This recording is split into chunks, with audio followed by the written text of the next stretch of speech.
All right, what is going on, ladies and gentlemen? How is it going? I am Is There No One Else? And in today's video, I am going to continue this week's tradition of bringing up discussions that happened a few weeks ago and talking about them now. Because like I said, I'm trying to catch up on different videos. And this one I think also is pretty important. And so we are going to talk about time to kill and large group PvP. Now, for those of you guys that didn't watch, a few weeks ago, a few of our Ashes of Creation content creators got to ask Steven Sharif a bunch of questions, and our very own Nice Gaming got to ask a question about time to kill and how smaller guilds can compete with larger guilds. Now, for those of you guys that don't know, Nice Gaming and I do a podcast. We do it every Tuesday.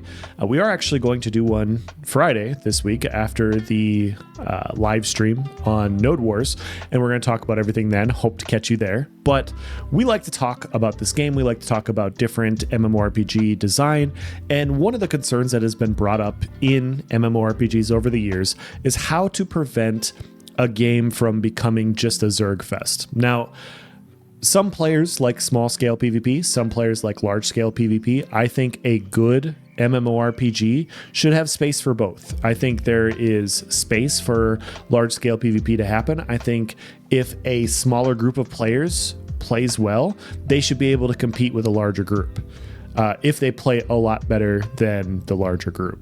Now, the thing that happens that I have noticed in other games in the past is if there aren't enough tools for players to combat each other, if time to kill is way too high, if healing is way too powerful, or if there isn't just enough AoE damage dealing capabilities or enough capabilities to take down healers or support classes, what happens is you have people that realize that if you send more people, you're going to win.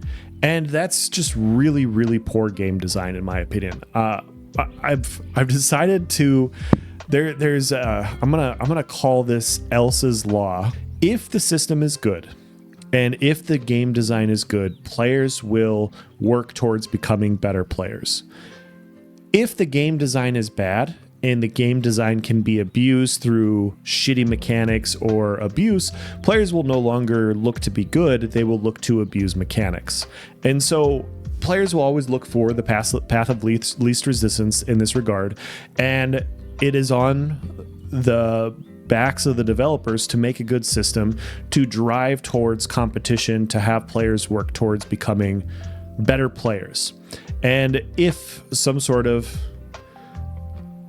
jobbing of the system occurs, they look to shore up those systems to continue to allow a competitive gameplay to happen, which is what they want this game to be. And so in other games that I played in the past, about 8 years ago now, the Elder Scrolls Online used to not have AoE caps.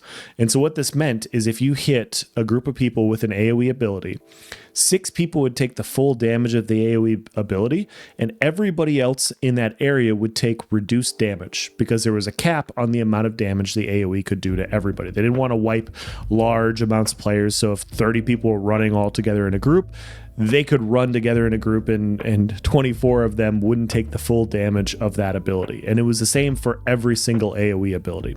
And so I remember specifically as a new player in that game running in a 24-man group, and the Zerg leader at the time going, okay, we're going to go through this castle wall. They're going to have oils. They're going to have catapults. They're going to have all these other sorts of things. They're going to have people trying to hit us at this choke point.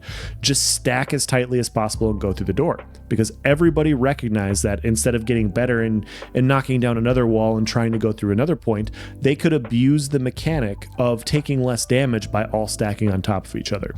Now, this happened for years. And so you would see at that point in time, people would just stack on top of each other. And it was very, very effective because you took a lot less damage.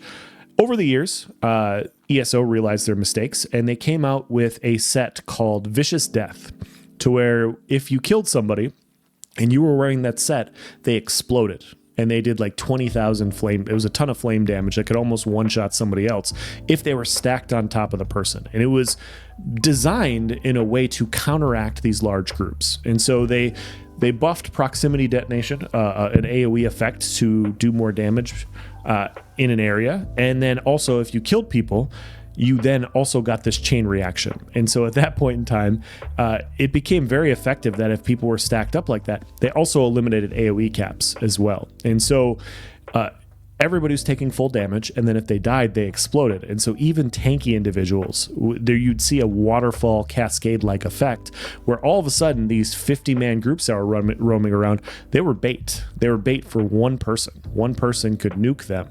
And so people stopped running in 50-man groups because no longer was the ability of just stacking in a ton of people effective. It was no longer one of those, like, this is a surefire way to succeed. And so that happened for a year or two. And at one point in time, they were trying to figure out something going on with their server. And so they got rid of vicious death in the server. So they said, hey, we're going to get rid of these sets that do proc damage because we're trying to figure out what's going on with our server performance. So they got rid of vicious death to try and figure this out. Well, during that time period, because vicious death disappeared, all of a sudden those 40 to 50 man groups came back because people once again realized that they could job the system and they could take advantage of something because there was no counter effect. And so at that point in time, I ran across multiple 50, 60, 70 man groups all running together because they knew unless they ran across a similar sized group, nobody was going to win. And so they were just going to run unopposed. The minute vicious death came back, they all disappeared again. And so the reason I bring all this up, the reason I bring this together is large scale PvP should be able to happen. Players that want to run in large groups, be in social guilds, operating in MMORPGs, this is a core thing that exists in these types of games. So if you want to run with a big social guild, you want to run around, you want to do open dungeons, and you want to farm bosses, and you want to kill people, and you want to interact with a bunch of people, you should be able to. That is absolutely a thing that should exist. The difference is the tools shouldn't exist in the game to give you an inherent advantage over the damage you already have. You already have more people. You already have the added benefit of more cross healing. You have the added benefit of more people being able to do damage. You have all these effects, but other things shouldn't stack on top of it. You shouldn't have a stacking of effects. And so when Nice brought up this question about large groups and how we're going to take care of them in time to kill, it comes from the perspective of making sure that people can die. Because another thing that has happened in ESO specifically is time to kill in a 1v1 situation is really, really high. And when you compound that with cross healing and all these other different things happening, different shields, different buffs, it is very, very hard sometimes in group v group situations for groups to die in that game. And so this is what happened there. Okay, wait. Okay, so what was the first question? The first question is, what is the intended TTK for 1v1s? Yeah, or any PvP scenario, whether it's 1v1 or you can answer it separately, 1v1 or group PvP.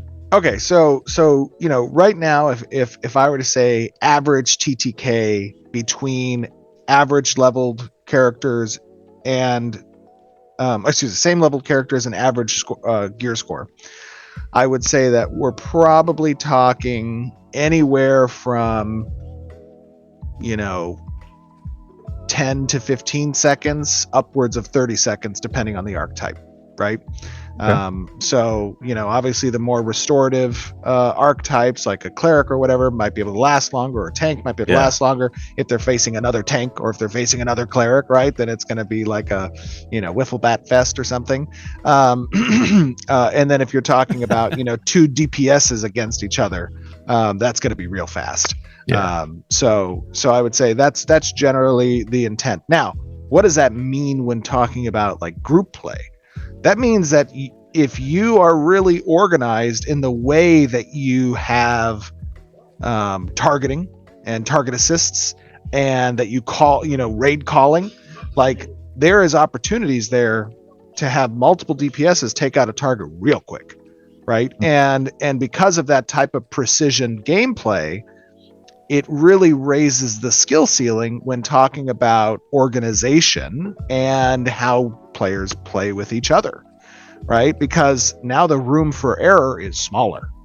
And that is something that I think is important in any competitive style of game, which a PvX game is relatively competitive. So that's why we tend to go on the smaller TTK side. And then now what was your second question? So as far as like fighting outnumbered, like would players in a smaller group have a chance to fight a larger group? Like, are there going to be AoEs that do more damage based on how many people are within this proximity? Ways to combat larger groups and not just let sheer numbers like determine the victory? Well, okay, that's so somewhat connected, right? Because if we're talking about smaller TTK numbers, then the room for error being less, that means that you can have a scenario where a larger group, and by definition a zerg, which is less organized, less skilled players, but are numbers over skill, there is now a better opportunity for the smaller group to prevail against the larger group if they are better organized and more skillful, which tends to be the case in smaller groups, right? So intrinsically, those two philosophies are tied to one another, right? The shorter TTK and the how do you solve the zerg problem?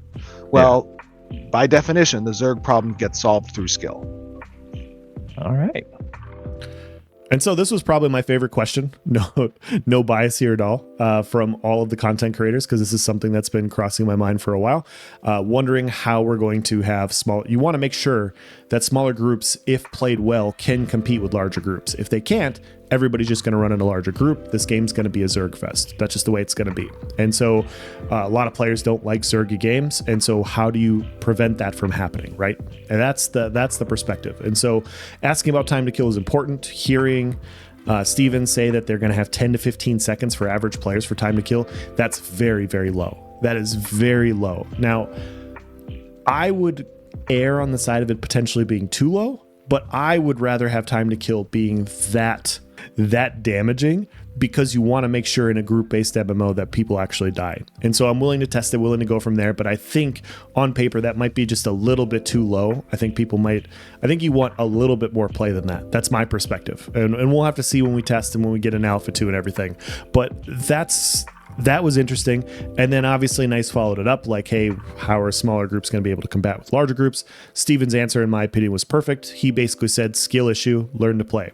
If you are a smaller scale group and you're fighting a larger group, you need to coordinate properly. You need to take people out quickly. We are giving you the tools and damage to be able to do that. This is on you to coordinate and work together better. And I thought that was the perfect answer. That's exactly what I've been trying to explain in this video.